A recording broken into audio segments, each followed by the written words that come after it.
Binueltahan ni Vice President Sara Duterte itong si Manang Claire Castro tungkol dito sa kumakalat po na balita na nahuli na nga daw po si Senator Bato de la Rosa. So sabi kasi ni VP Sara, mukhang diversionary tactic po ito ng administrasyon ni Bongbong Marcos para po magulo o mahati po yung atensyon ng tao dito sa impeachment. Kasi kung iisipin nyo nga naman, bakit kailangan pang i-announce kung nahuli na si Senator Bato de la Rosa at sino ba yung naging kaino bang pakanayan? Kasi kung sa kung sa kampo ng mga Duterte o sa kampo ni Senator Bato de la Rosa, medyo mahirap pong paniwalaan. Gawa nga ng sila dapat tahimik lang sa mga sitwasyon na ganito dahil nga pwedeng makaapekto ito sa pagtatago ni Senator Bato de la Rosa.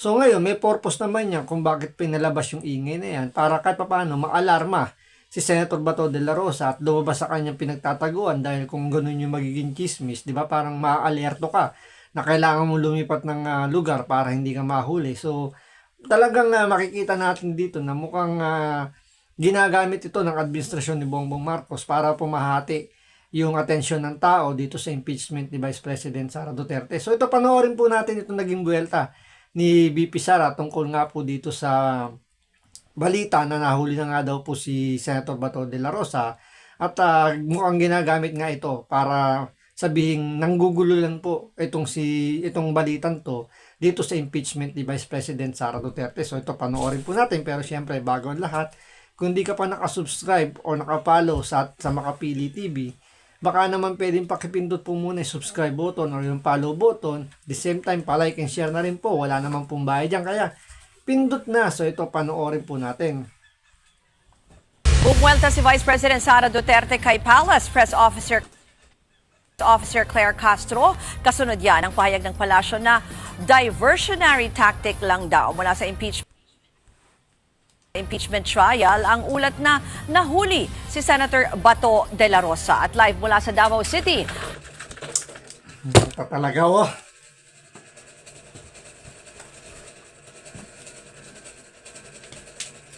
Maingay nga.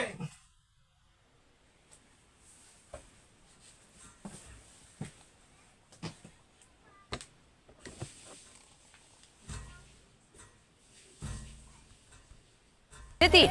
Bril, nasan ba ang Vice Presidente kanina at anong mga sinabi niya? Ruth, sinagot ni Vice President Sara Duterte ang mga patutsada ni Palace Press Officer Claire Castro. Kabilang dyan ang sinabi ng palasyo na panggulo lang sa impeachment trial ang ulat na naaresto na ang nagtatagong si Senator Bato de la Rosa. Buwelta ni VP Sara, hindi na kailangang guluhin pa ang trial dahil simulat sa poll pa lang daw magulo na ito. Sinabi yan ni VP Sara sa ambush interview matapos dumalo sa Thanksgiving Mass sa San Pedro Church sa Davao City para sa pagdiriwang ng Kadayawan Festival. Pakinggan natin ang pahayag ni VP Sara. I don't think kailangan guluhin ang impeachment. Napaka-klaro naman yung bending the law dyan sa impeachment na yan simula pa sa House of Representatives. Ruth, binanatan din ni VP Sara ang mga sinabi noon ng palasyo na baseless, useless at nonsense ang mga pahayag ng bise. Matatanda ang sinabi ni VP Sara noon na nakikipagsabuatan si Pangulong Bongbong Marcos sa International Criminal Court, bagay na pinalagan ng palasyo. Pakinggan natin ang mensahe ni VP Sara kay Yusek Castro. Si Claire Castro is a spokesperson of the President and the Office of the President, or hindi ko alam kung kaninong spokesperson siya. Pero by the fact na spokesperson ka at merong seal ng Office of the President dyan, dapat maging professional ka sa mga sinasabi mo. Pero kapag may seal sa likod mo, sa harap mo, kung ano yung professionalism na hinihingi galing doon sa opisina na yon, yun dapat ang ipakita at ibigay mo sa taong bayan.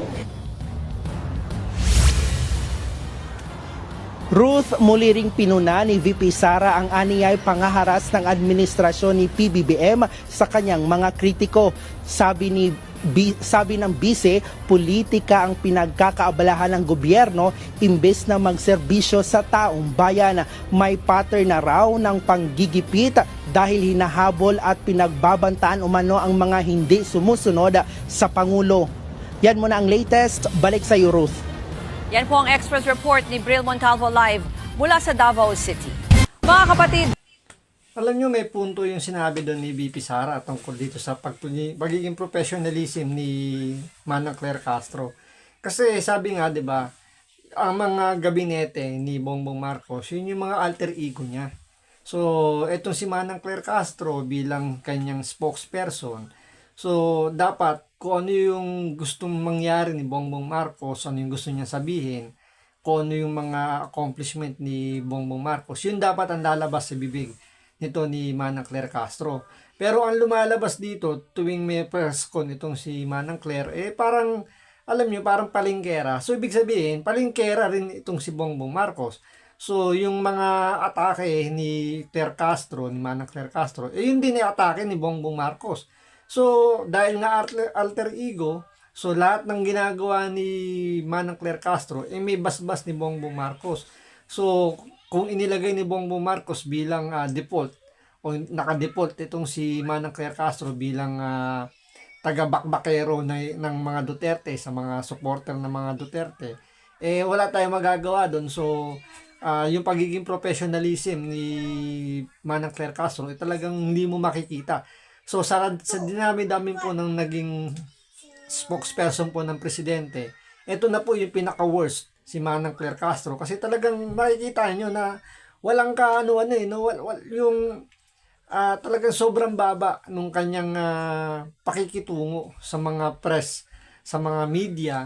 Makikita nyo naman talagang every time merong sinasabi si VP Sara or every time merong siyang press conference, talagang nandun siya.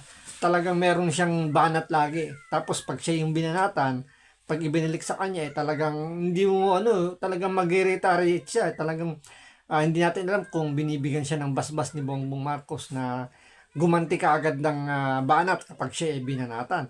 Tapos yung sinasabi pa ni VP Sara rito na bakit kailangan pang guluhin yung impeachment, talagang magulo naman Nandun talaga yung bending dalo di ba? Doon pa lang sa House of Representative na alam naman natin na marami silang mga binaling batas doon para lang maisakotuparan yung impeachment.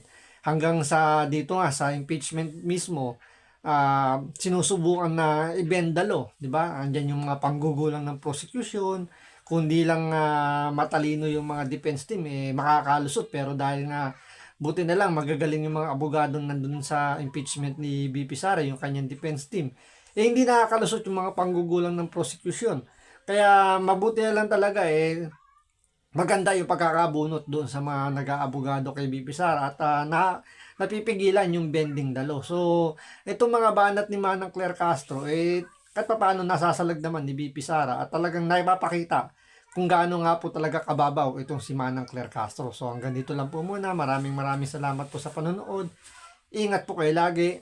God bless.